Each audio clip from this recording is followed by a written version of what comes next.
Allow me to paraphrase. So I'm here to induct Bill Nance, a very lovely and extremely talented individual, always outspoken and way too smart for his own damn self. He's a truly effervescent human being.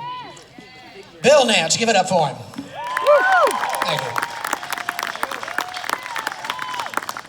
Now, Bill has told me several times that the reason he wanted me to do this is because of all living musicians, and I put the emphasis on living.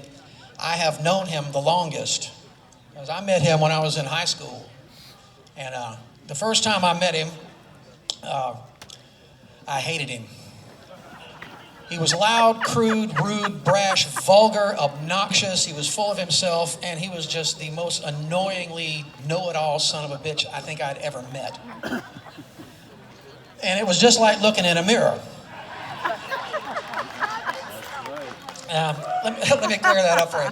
We come up in the 70s. Now, if you lived in the 70s like many of us here today did, sex, drugs, and rock and roll was the credo, and it wasn't just a cool phrase, it was basically a way of life.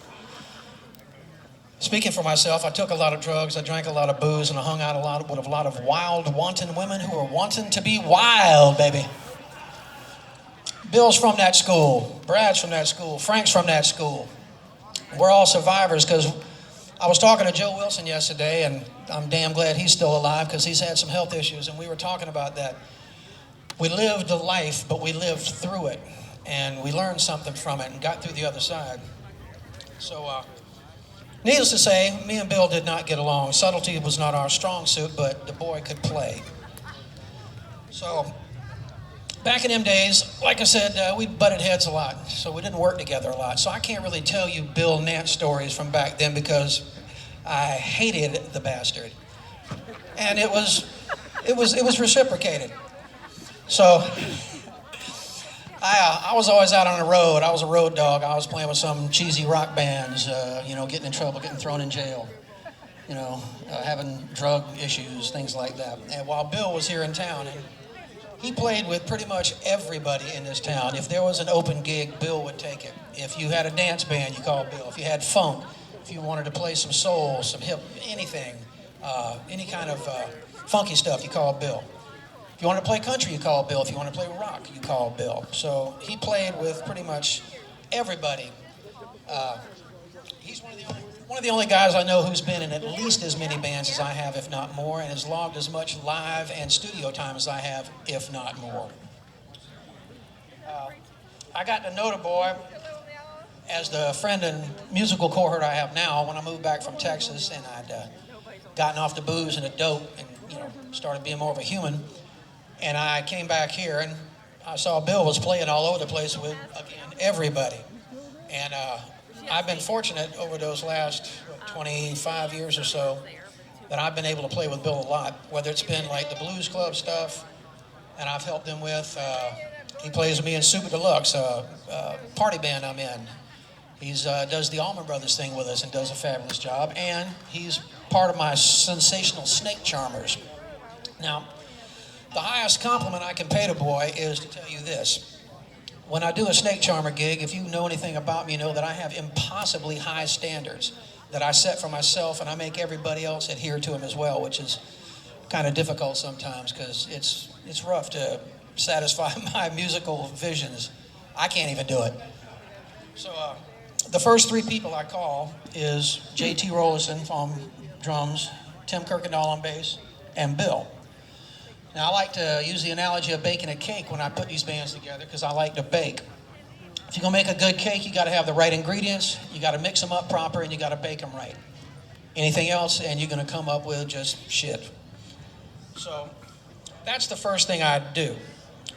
Now, I like baking pound cakes, but I like a regular cake too. So you get these layers of cake, and they're all tender and fluffy and delicious.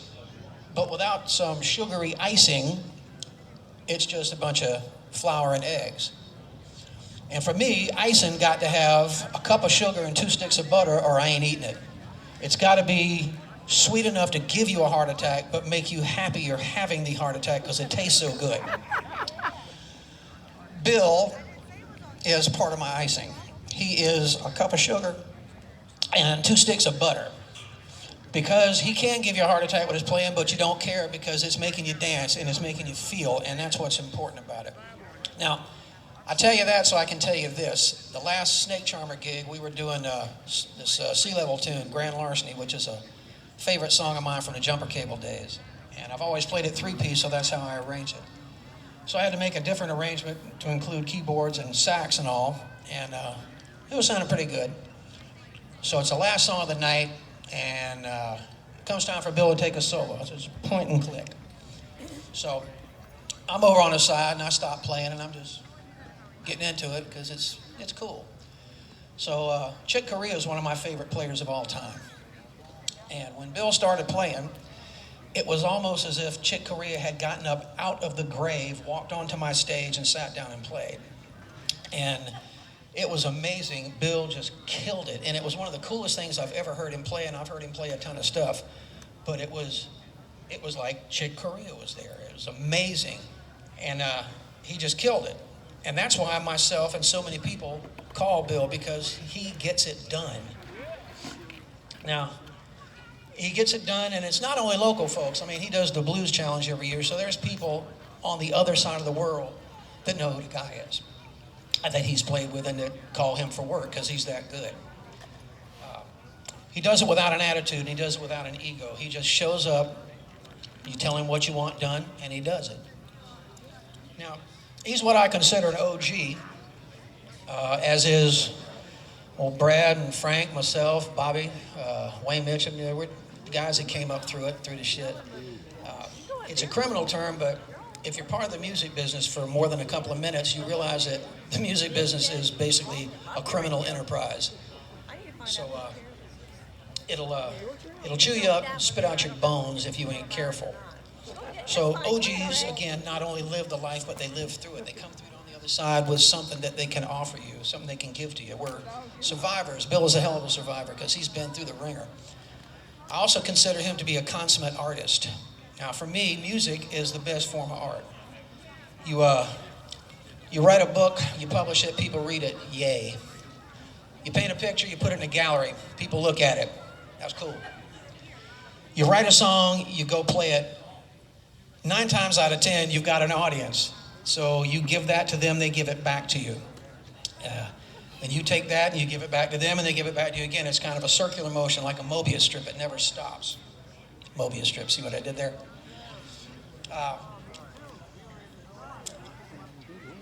It's an immediate response thing, and it's a very addictive thing. You get used to it, and a true artist knows how to take all the pain, all the suffering, all the slap-downs and the beat-downs that life gives them, and they kind of repurpose it. And they shove it down into a little ball, and then they extract all the emotional content, and they give it to their audience. Now, that's what Bill does. When he plays, you feel what he's feeling because he's a freaking artist, man, and he's that good at it. I know that I enjoy listening to him play because I always feel that. So, being in the Hall of Fame, they don't really prepare you for what you're supposed to have to get in here. Now, my thinking is that you got to be talented, but you also have to inspire people. And on top of that, you have to have an impact. You have to leave a mark. And Bill is all those things. He's incredibly talented. I know he's inspired a lot of young musicians, but he also inspires the people he plays with, because when Bill plays with you, he makes you sound better without making himself the focal point. And he's left a mark as far as I'm concerned. Anytime you talk to anybody and you mention his name, people are like, man, that dude can play. So, as the late Hunter S. Thompson once said in a really cheesy movie, he said, Bill stomped on the Terra. Now, in closing, I would like to quote one of my favorite pro wrestlers, Roddy Piper. He was in a really bad 80s film called Them. And the most memorable line in the film was, he said, I came here to do 2 things. I came here to chew bubble gum and to kick ass. And I'm all out of bubble gum. My good friend and brother over here, Bill Nance, he's out of bubble gum, but he ain't never stopped kicking ass. So please, it is my privilege and pleasure to induct into this year's Hall of Fame, Bill Nance. Come on, baby.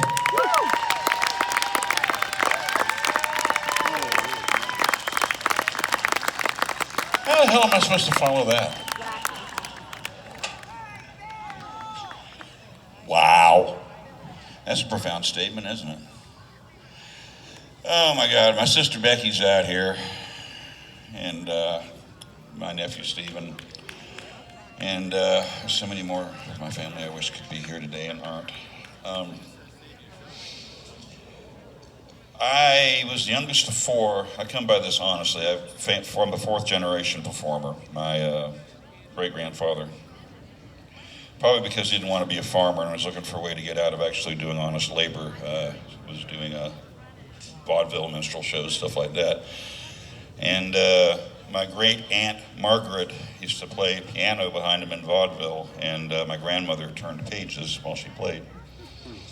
And she played. My great-uncle John Haskins was a drummer, and very good. And my mom went to college on a organ scholarship. She had phenomenal pedal technique. She was a fabulous organist.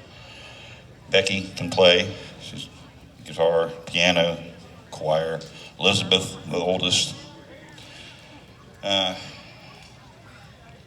fabulous concert pianist. My brother Joe, those of you who knew him, played damn near anything. And I never had any lessons on any of this stuff. It was just in the house. There was always teenage girls in the house playing the radio, and WTMA was on, and it was always that stuff. And Richard was talking about radio earlier, and he is extremely right. When Doug Randall and Booby Nash and those guys were playing that stuff on the radio, they played everything. They played everything. You'd hear That's Life, you'd hear Something Stupid, you'd hear the Beatles, you'd hear Otis Redding. You know, it was just nuts. And yeah, so that stuff just went right in my ears. And it's just, and doing it here, this town is, nuts and bolts and makeup, blues, rock, and jazz were largely made here and sent out through the rest of the Southeast via Spirituals and et cetera. And the most famous bass player, one of the most imitated bass players is from Charleston, James Jamerson, from Edisto Island out there. This area is fundamental. It's very pulse fundamental. You know, it's a roots town.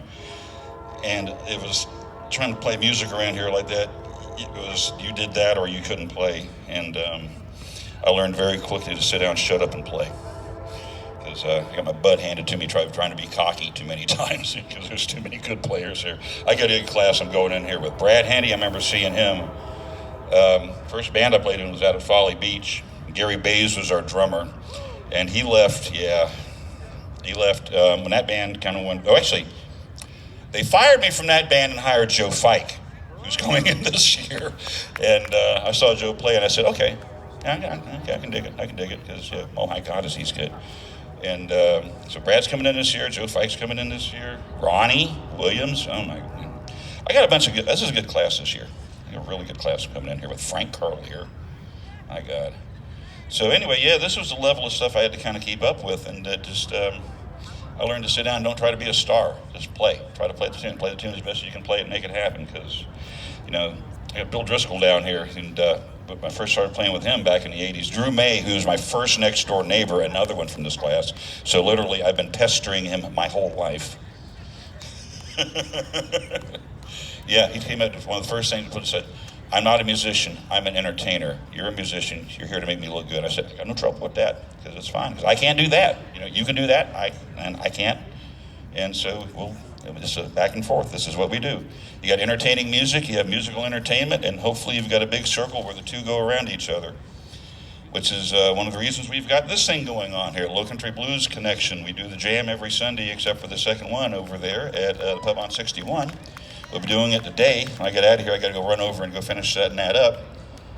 And a lot of people like to play, so that's why we do it, you know, keep it going, you know. And I just want to thank everybody for coming out here. Joni, she has to put up with me every flipping day, so she deserves an award for that. Love you much, hon. All my friends out there, everybody who I've played with here, I'm going to leave everybody out, and I can't help it. I got to shut up and get out of here because this is going on too long. Thank you so much, and as Johnny said, I'm going to keep going until I can. All right? Yeah.